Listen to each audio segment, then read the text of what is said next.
Les faits allégués remontent à mai 2016 à l'Institut Saint-Georges de Chicoutimi. La présumée victime, alors âgée de 14 ans, est suivie par le Centre jeunesse du Saguenay-Lac-Saint-Jean pour différentes problématiques. Lors d'un séjour à l'Institut, elle affirme avoir été agressée sexuellement par une autre résidente dans les douches de l'établissement. Même si elle aurait rapporté les faits à une intervenante, le personnel en place aurait ensuite laissé la victime alléguée dans la même unité que son agresseuse pendant environ 4 jours. L'incident sera aussi rapporté plus tard à la direction des poursuites criminelles et pénales qui fermera le dossier sans que des accusations soient déposées.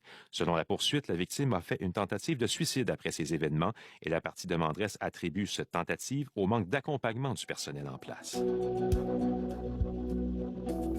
La jeune femme est ensuite transférée dans un autre centre jeunesse à Roberval, ce qui est perçu par elle comme une punition pour avoir dévoilé l'agression sexuelle.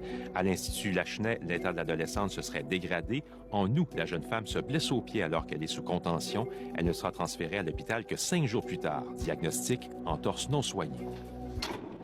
La poursuite accuse aussi le CIUS de ne pas avoir complété la scolarisation de la victime présumée alors qu'elle était sous sa responsabilité.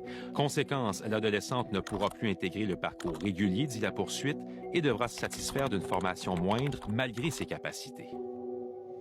920 000 en dommages et intérêts sont réclamés par la poursuite. On considère que sur les lieux de l'agression sexuelle à l'Institut Saint-Georges, la surveillance n'était pas adéquate. On fait aussi état de grossière négligence parce que la victime présumée n'a pas reçu de soins immédiats après l'agression ni de support du personnel en place. Pour avoir laissé la victime pendant près de 4 jours dans le même environnement que son agresseuse, la poursuite qualifie les faits de faute lourde, négligence grossière et une insouciance très grave et lourde de conséquences pour la victime alléguée. Pour les événements qui seraient survenus à l'Institut Lachenay pour ne pas avoir donné de soins immédiats à l'adolescente blessée au pied, la poursuite considère qu'il y a eu une négligence grave.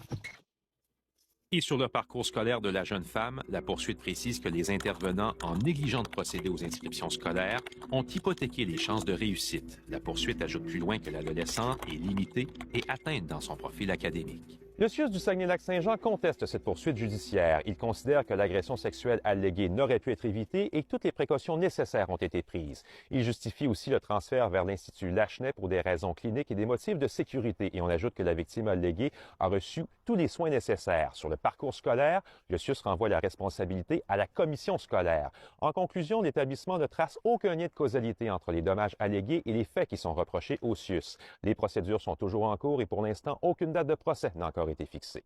Ici Louis Martineau, Radio-Canada, Saguenay.